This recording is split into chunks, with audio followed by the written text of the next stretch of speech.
Thank you for joining today's webinar, Vaccination, an Update. My name is Jodie O'Brien and I'm one of the SheepConnect team. SheepConnect is supported by Australian Wool Innovation, the South Australian Sheep Industry Fund and the Department of Primary Industries and Regions. For more information on SheepConnect SA, you can go to our website or you can follow us on Twitter. Today's webinar has been recorded and we'll upload it the recording to the SheepConnect SA YouTube channel in the coming days. We welcome you to revisit the webinar yourself and share it with friends. Tonight's presenter is Mary Sherwin Rowe. Mary works for Zoetis as their Territory Sales Manager, in a role that she's had since 2014. Mary has a Bachelor of Ag and an Honours degree in Genetics. Her experience in agriculture has included working as an Animal Health Officer on Eyre Peninsula and working in various roles in Western Australia. And in addition to that, Mary also has her own property here on Eyre Peninsula. At this time, I'll hand over to Mary for tonight's webinar. Thank you, Jodie. Well, we'll get underway, and if anyone has any questions, be sure to type them into that chat box or get them through to Jodie so she can ask them at the end. I wanted to talk a little bit about the principles behind why we vaccinate, and then we'll spend some time looking at some technique and storage options and also the different range of vaccines that Zoetis offers. In starting this presentation though, research indicates that many producers are unsure of what their animal health needs are, and I guess that fits into where we get a lot of questions around vaccination, particularly with people trying to work out which products they should use and specifically when they should use them. So there's some fairly graphic photos up on the screen now. I like people to look at these photos and think about them in terms of why do we actually vaccinate sheep? There's a cost component and there's a time component involved with giving these vaccines. So why do we do it? These photos are a range of diseases that are all vaccine preventable. So the top left-hand side, we have a joint with arthritis, and then as we move across the top of the screen, we have a couple of images of lambs with scabby mouth. We'll delve into that later in the presentation. And on the top right-hand side, we actually have a roast leg of lamb that has got a cheesy gland lesion, which has burst during the cooking process. On the bottom, we have an animal that's died from tetanus. And on the bottom right, we have a photo of a hand of a person which has actually picked up scabby mouth lesions from animals that were affected. So my challenge to producers is, why do you vaccinate? I say we vaccinate to prevent these preventable losses. The next slide that I've got up looks at what these preventable losses cost producers every year. And so on the top right, the graph we've got cheesy gland, CLA, coming in at 18 million per year that it's costing producers. And this one is for a disease that there has been a vaccine which successfully prevents it on the market for over 40 years. The next column is clostridial disease, coming in there at 32 million, all preventable losses. Arthritis at 39 million and growing, and Johne's disease at 35 million. We've got some images down the bottom to just highlight how some of those costs come in. So on the bottom left, we've got trim due to arthritis. So you can see in that image that the animal has had a significant amount of trim taken out around that affected joint. And then we've got a cheesy gland lesion. So when cheesy gland lesions found in the organs or the muscles, then trimming will occur around that space. And quite a graphic photo showing a hind leg of an animal removed, so significant costs incurred there. What does this mean for you? So lamb health starts with you. A little bit of a play on words there, but we look to vaccinate you so that they can provide protection to those lambs and get them going right from birth. So approximately 90% of lamb mortalities occur within the first 48 hours of birth, and a good vaccination protocol can help prevent some of those losses. And then death of lambs in the first week costs 540 million, so significant costs. We can prevent some of them. And in preventing them, we're looking to set up the lamb really well by having a robust program in our ewe flock, giving those boosters at the correct time. We'll talk about that in a little more detail later on. The outcome of this is if we enhance lamb survival through to marking, that means more lambs weaned and more saleable lambs. These improvements can really reduce the number of losses that we're seeing in that first 48 hours. So the graph we have up now is what happens after vaccination. In a young animal, The first time they're vaccinated will typically be at marking. So on this graph, we have time across the bottom and the level of antibody production on the right-hand side. When that lamb is given its first dose of vaccine, the lymphatic system will pick up that antigen in the vaccine and will take it to the lymph nodes, and then the lamb will work out what it needs to make to protect itself against that disease. And it does that for about 6 to 8 weeks. It gives the lamb a reasonably low level of cover. When we give the lamb a second dose, typically done at weaning, this significantly increases the lamb's immune response and will get that very much heightened spike in antibody production in the animal. So this gives that lamb good protection against disease, and that protection will continue, depending on the disease, for out to 12 months. On the right-hand side of the graph, you see another little increase in the graph. That is triggered by when we give animals an annual booster. So in a lamb, its first dose would typically be at marking. It would typically get a booster at weaning, and then it's critical that it then gets an annual booster from then on to continue giving that animal a heightened level of immunity, which is important for protecting itself against diseases such as arthritis and cheesy gland. How do we trigger this response to assist the lamb? So if we vaccinate a ewe 4 to 6 weeks prior to lambing, she gets this significantly increased immune response, and she puts that antibody then goes into the colostrum. When a newborn lamb suckles and drinks that colostrum, they'll get the antibody from the milk. So we call that passive immunity. Passive immunity cannot be boosted. So once it runs out at about 6 or 8 weeks of age, the animal will essentially be unprotected. To get good colostrum production, we need to give the ewe time to respond to the vaccine herself before she is then so colostrum production starts about 4 to 6 weeks prior to lambing as well. So we want to time that booster so that she has got a high immune response herself right when she's making that colostrum to allow for good transfer across to the lamb.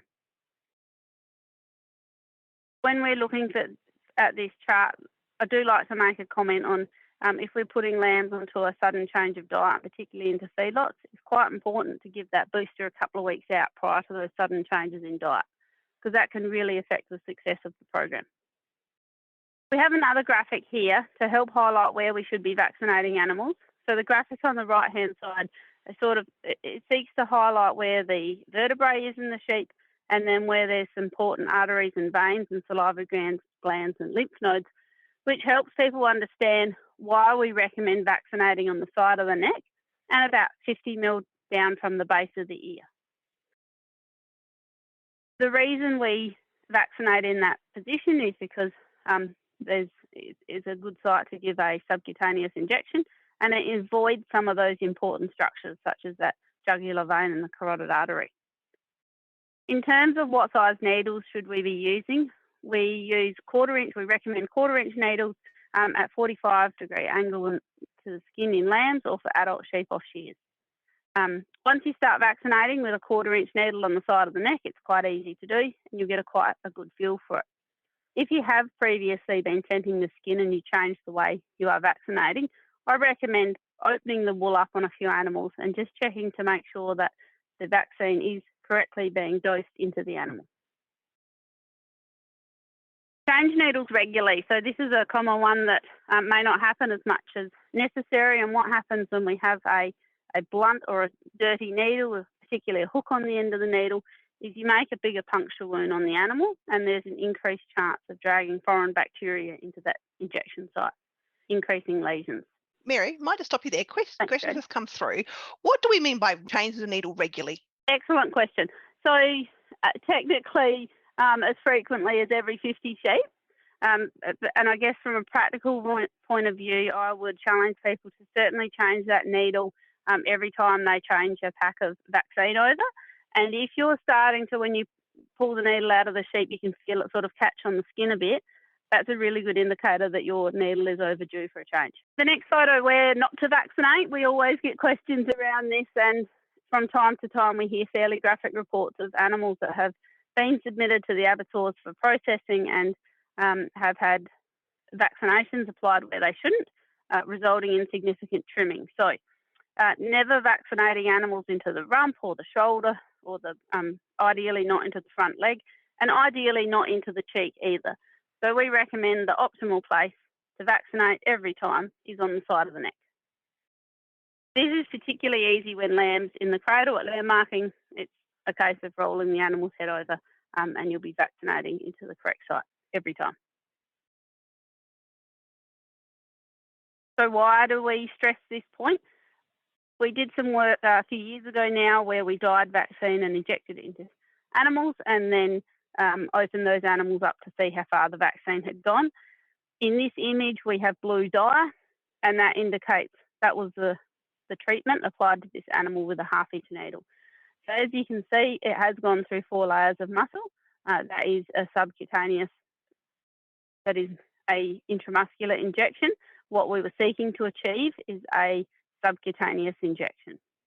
So the next image is of a sheep that was vaccinated with a 1/4-inch needle, and the vaccine in this case is that green dye. As you can see, the placement is pretty well perfect. So highlighting why technique is important, I've got a couple of pictures up here of vaccination site lesions where the animal has mounted an immune response against that injection site, and there's some pus encapsulated there in those lesions. These lesions have also resulted in trimming at processing. And one of them is a lesion which has caused some abnormalities to the face of the sheep. So why technique is important? It's important that it's delivered subcutaneously so that we get a strong immune response to reduce trimming, prevent lesions, prevent secondary infections, and in the case of the Good Air vaccine, to improve the visual appearance. And another picture here on the left-hand side, we've got an animal that has been vaccinated a number of times low down into the neck, right there near the shoulder. We don't specifically know what this animal was injected with, but it has been injected with something low down on the neck.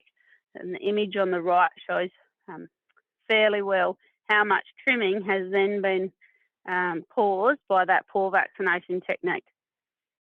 And the other key point on this image is on the left-hand side, you'll see a dotted line, and it says avoid the midline. So when we're administering vaccines, we always want them to be on the side of the neck, never on the midline. And the preferred vaccination site is also sort of highlighted there with that little red circle, which in a living sheep would be on the side of the neck. And a quick point on needles. So we do get some variation in needles, and this tray of needles on the left-hand side are all 1/4-inch needles out of one pack. But as you see, if you run a straight edge across the top of those needles, there is some variation in the length of those needles. So when purchasing needles, I would recommend that you buy good quality needles, or when you purchase vaccinators are supplied with these couple of needles with in a red case. They are Think livestock needles, and they are all much more accurately cut, so you should get the correct vaccine placement every time. If you are using some of these other trays, check them before you start, and if there is any needles that are excessively long or excessively short, perhaps just chuck those ones out to ensure you have a successful experience. On vaccine use and storage, so vaccines should always be stored in the fridge or kept cool. The recommended temperatures are there on the packets when you pick them up from the store. And often on farm, we'll see them just stored in a fridge. Where the breakdown can happen is after a packet has been broached and a person might have used a part of that packet. So it's quite important that when we store vaccines back in this fridge, we remove the draw-off tube. You can see in the bottom image is a packet of B12, where the draw-off tube has been left connected to the vaccine pack. So foreign bacteria would be able to go into that pack readily. The packet of vaccine on the top of the screen is a packet of Erysipelas, and I put that image there because it highlights just how much the vaccine components can settle out during storage. So when you get a fresh packet of vaccine out the fridge, make sure you shake it up well, and it will go back into solution.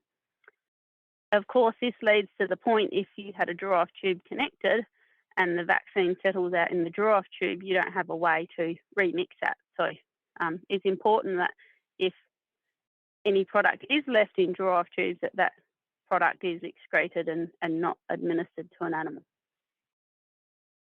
It can be quite tricky when we're using the likes of Glen-Erie 4-in-1, 7-in-1 and 3B12. When the B12 component is in it, the product is red and you cannot see if settling has occurred. Bear those things in mind. Correct storage means remove the draw-off tube and put that pack of vaccine back into its box, wipe off the end of the rubber cap and store it in the fridge. Of course, when you're using it out in the yards, it's just ideal to, if you stop between mobs or stop for lunch, perhaps put that vaccine back in an esky with an ice brick or back into the fridge for those periods. And ideal to keep them out of direct light as well. So if you're in need of a neoprene pouch, get in contact and I'm sure your reseller would be able to help you out. So we'll move on and speak a bit about the GlandVac range. In the GlandVac range, we're looking to prevent against 6 major diseases, so being enterotoxemia or pulpy kidney as it's more commonly known, tetanus and cheesy gland, and then briefly we'll touch on the other clostridials being black disease, blackleg and malignant edema. So erysipelas was a disease I mentioned at the start of the presentation and the significant cost it has to the industry. It seems to be a growing problem. Well, how do sheep get it? Erysipelas bacteria is out in the environment and it enters into an animal through an open wound. And in this case, we're specifically talking about lambs. So an open wound for a lamb can be the umbilical cord at birth, and at marking it could be ear notching or tail docking or other surgical procedures. So once we've got an open wound, we get exposure to bacteria. The bacteria can form spores out in the environment and can last for many years. And then that bacteria enters the wound and into the bloodstream. Once it's in the bloodstream, it gets into the joints and it causes joint inflammation. So most of us would have seen a lamb with arthritis at some point.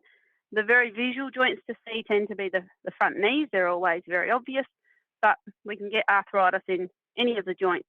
And if you start getting down to say your second or your third draft of lambs, sometimes you see a few roach-backed animals and things like that, where there's some joint inflammations occurred even in the vertebrae. It can't be economically treated generally in a production system. Normally by the time you identify the lamb has arthritis, there's been too much damage done to the joint to have much success treating it. There is a few different causes of arthritis. The primary one we see on farm is erysipelas. So the costs on farm come in with dead lambs. So that would be in lambs that pick up arthritis when they are very young, particularly in things like a set of twins where if one lamb can't keep up, he's going to be left behind. Lame lambs, so animals with these affected joints, will probably not be fit to load because they won't be able to weight bear successfully on that limb. And poor growth rates. Anyone that's had some arthritic lambs will attest to the fact they don't grow very well. And obviously an animal welfare issue as well. In the abattoirs, the costs there are that the animals with chronic arthritis will get picked up at abattoir and result in significant trimming on the processing floor. So once the skin comes off, some of these lesions look quite a bit more apparent than they do when the animal's running around the yard, and they result in significant trimming. So that image on the right-hand side is an animal which has had the whole back leg removed from an arthritis trim. If more than 4 joints are trimmed, they just condemn the carcass, and that does happen from time to time. So this is a feedback sheet from a few years ago now, and what I thought it highlighted nicely was this producer had weighed all of their lambs prior to sending them to the abattoirs, and they knew what weight range all of those animals should fall into. So they were a bit surprised when they had a feedback or their kill sheet come back and they had 3 animals between 14 and 16 kilos and 5 between 16 and 18. So they actually rang the abattoir, and they found out that the reason for trimming in their line had been for arthritis. So for them, that highlighted that the cost was not so much the 4 or 5 kilos of trim that had occurred, but the fact that the animal had dropped from a $5.20 grid down to a $2.70 grid. So that ended up costing them quite a bit per lamb. Glen Erie is a relatively new product to the market, so we brought it out in May last year. And what we've done in Glen Erie is we've combined the Glandback range with Eryvac. So this gives producers the ease of administering both of those products as a single 1 ml dose, and it's got the same booster intervals. So it allows a producer to cover off for the Pulpy Kidney, for tetanus, cheesy gland, the other 3 Clostridiols, and for arthritis.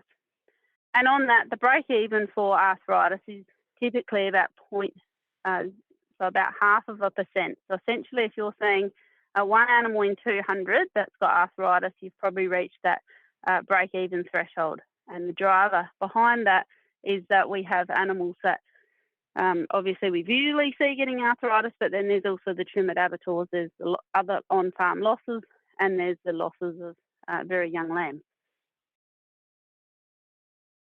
Pulpy kidney always gets a bit of a bad name for itself, particularly when there's a sudden change of feed involved. So the pulpy kidney bacteria is out in the environment and it's in the sheep's stomach all of the time. What happens when there's a sudden change in diet is that bacterial population increases significantly, releases toxins, and these toxins can overcome an animal and kill them very quickly. So times when we see this pop up is if someone has put lambs on grain that haven't been vaccinated, and the next day you'll have a number of the best animals dead, or when animals go into a very good feed. So typically what we might see is a mob of ewes and lambs that might have been run reasonably hard up until weaning, and then at weaning the lambs get taken off of that sort of short pasture and put into a good paddock that's been saved for them that will have lush, abundant feed, and then you'll get some sudden deaths. It can be misdiagnosed as bloat. The reason it is misdiagnosed as bloat is because the animals start decomposing very quickly, and as they decompose, they obviously blow up. So they can look quite swollen in the abdomen. It is reasonably easy to tell the difference if you know what you're looking for. Obviously, bloat just involves the abdomen swelling up, whereas with pulpy kidney, we'll get quite a bit of gas built up between the skin and the muscle all over the animal. Young animals tend to be the most susceptible. The easiest way to prevent pulpy kidney is to vaccinate regularly, and to ensure that that booster dose is given at least 2 weeks before the sudden change in feed. So if you are going to take lambs off and put them into a much better paddock, make sure that booster dose is given in time for them to develop an immune response prior to the sudden change in diet. The same goes for putting lambs into a feedlot. They need to be boosted 1 to 2 weeks prior to them starting on that grain ration.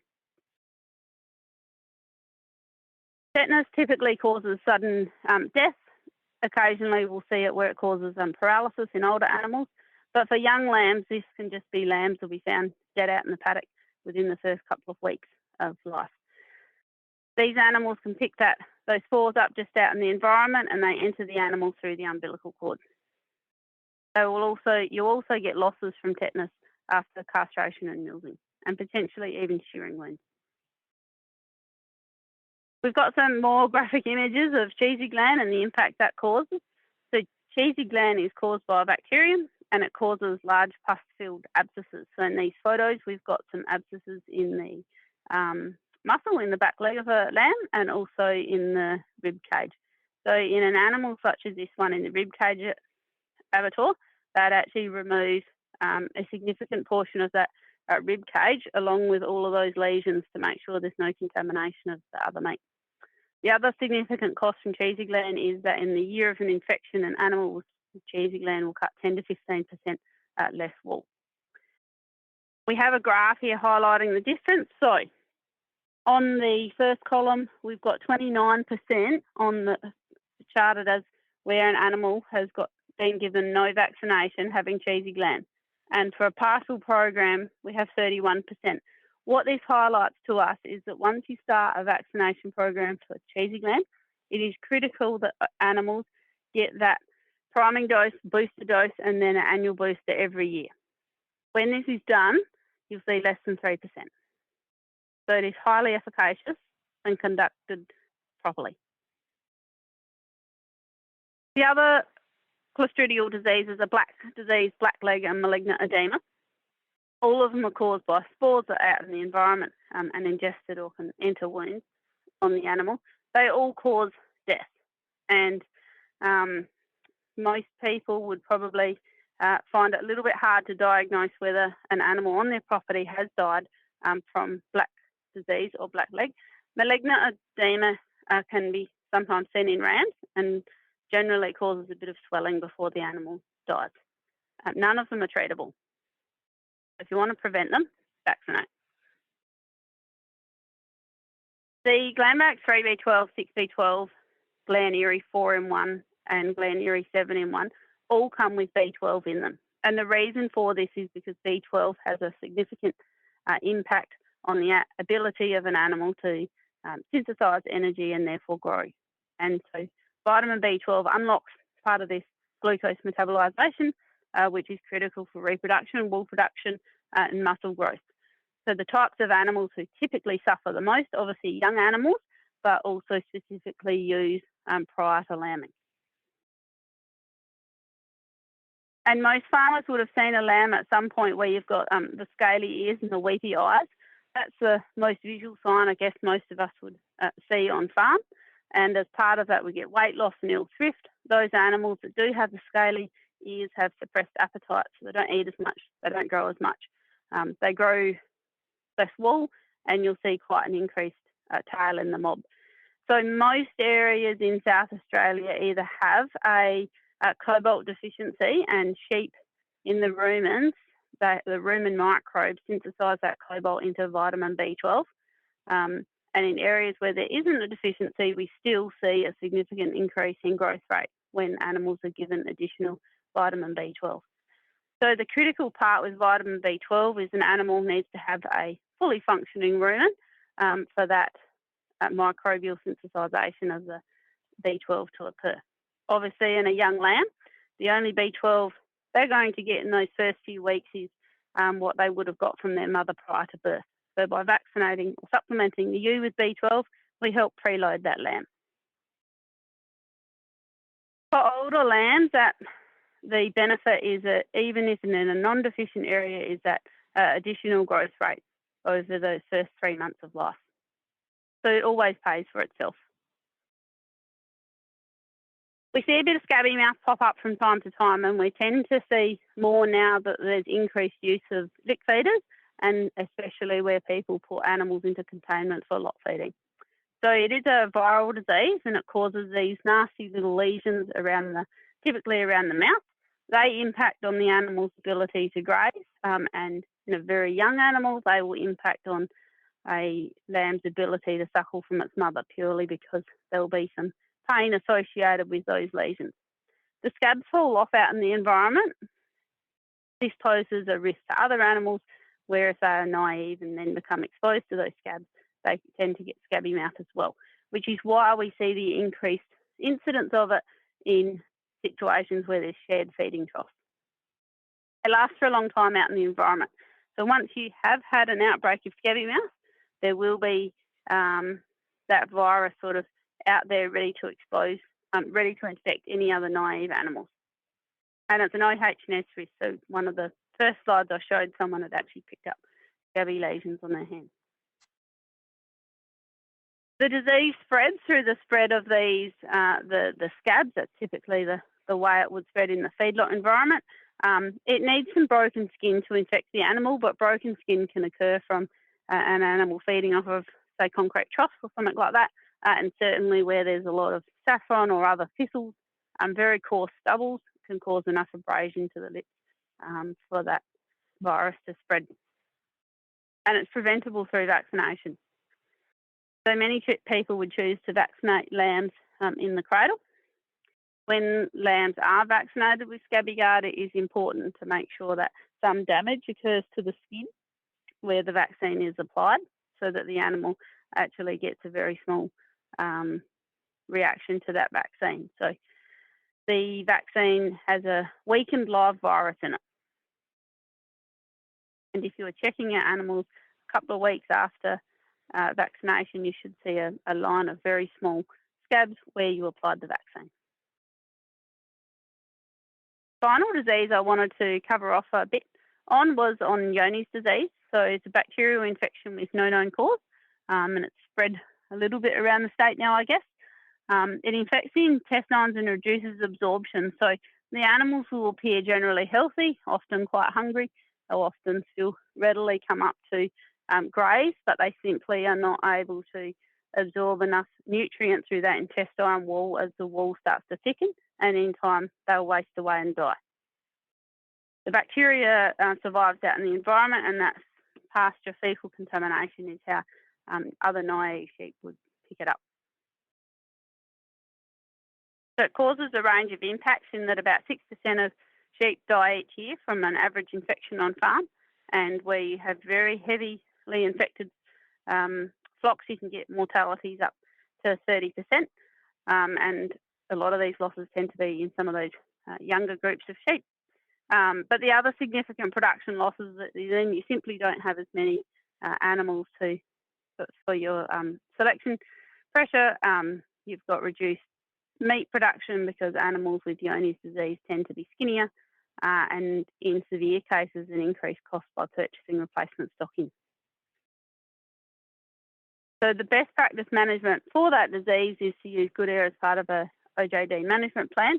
Obviously, biosecurity and practicing care when purchasing sheep in is critical, but then also using the good air vaccine to prevent animals that have not been exposed from picking up the disease.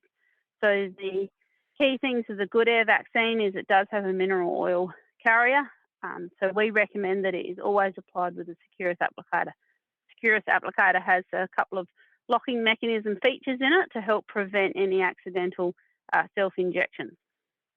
If you haven't used good air before and you do intend to commence a good air vaccination program, be sure to speak to whoever your rec is to get a bit more advice on the correct use of that product and the applicator. So the vaccine for Johne's works by decreasing the amount of bacteria shed in the flock by up to 90% and significantly reducing mortalities in those same groups.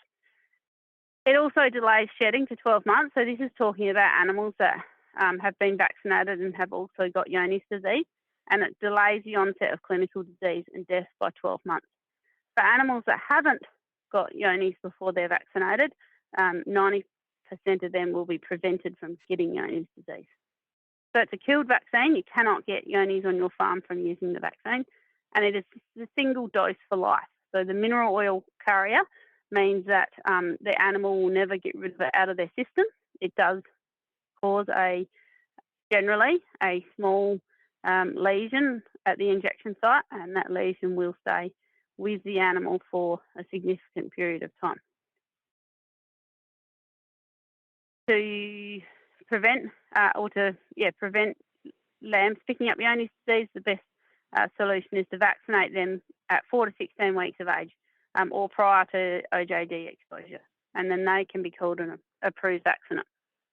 So to anyone looking to send lambs down to the Narracor off-shear sales, those animals must have had good air applied to them prior to going down there to the sale. So that sums up the slides for my presentation. I'll hand over to you, Jodie, if there's any questions. Thanks, Mary. What a great talk. A couple of questions have come in, and I encourage people on the webinar, if you've got a question, pop it in the Q&A box. You can always pop it in the chat if you can't find your Q&A. And if you've got your mobile phone handy and have my phone number, you can always flick it through to me on a text message. Don't be shy. So, Mary, couple of questions that have come in. One is, will the vaccine fix the arthritis or just prevent it? So the vaccine will prevent the arthritis occurring. This is an interesting one where invariably somebody will have given vaccine to an animal that has already got arthritis, and some people feel that it makes a difference, but the vaccine is to prevent the animal getting arthritis in the first place. So, yep, giving them as a lamb. Excellent. Next one is the question about, is annual rainfall a good guide to which vaccine you should be using, i.e. should you use 7-in-1 or 3-in-1? No, I don't think rainfall is a good guide. Typically on the Eyre Peninsula and the upper mid-north, and even on Kangaroo Island, we haven't seen high incidences of blackleg, and Black's disease, but certainly can see malignant edema from time to time. So I think the biggest driver for making that decision is it comes down to what disease outbreaks the person has had on their property, but also what degree of risk they're prepared to take. So if you had stud sheep or ewes that you're AIing, I would strongly encourage the use of the Glen Eyrie 7-in-1, so you've got cover for malignant edema. And when you're looking at higher value animals, say lambs in a feedlot, feeding the lambs costing you 40 cents a day is saving 30 cents a dose. So the extra clostridial cover, really the right cost saving measures to take for those feedlot animals. So I think it really comes down to how much risk people are prepared to take. And certainly in the north of the state, we do see a increased use of Glenvax 3 over 6, and as we go forward, Glen Eyrie 4-in-1 over the 7-in-1. Excellent. So some good things there to consider if you're trying to work out which vaccine to select. Not just always down to price. Another question here, Mary, is cheesy gland. So what does it affect in the animal? Is it lymph nodes or something different? So cheesy gland infects the lymph nodes. Obviously, lymph nodes are right throughout the animal, so there's a lot of them in the visceral layer, which if anyone opens up a sheep, they're obviously quite obvious around the jowl and down the throat. And then in the rib cage, there's quite a few lymph nodes tucked up in around the heart and the lungs, but there's also lymph nodes in the muscles. So in the back legs, there's a couple of specific lymph nodes that are quite large, and invariably when you're cutting up a roast, you almost always see them. Often, obviously, they're normally just a normal small size, and they're normally sort of just a greyish colour, and I don't know, about 12 to 14 mil across, I guess. So they are right throughout the animal. Once that bacterium gets into them, that's when they get pussy and encapsulated and turn into, I guess they appear as an abscess. Thank you. Excellent. And one of the biggest risks in processing is if you've got a lymph node that's infected, anything that is below that lymph node would get removed during the trimming process to prevent any potential spread of bacteria. Thank you. Excellent. That concludes the questions that I've had submitted through to me.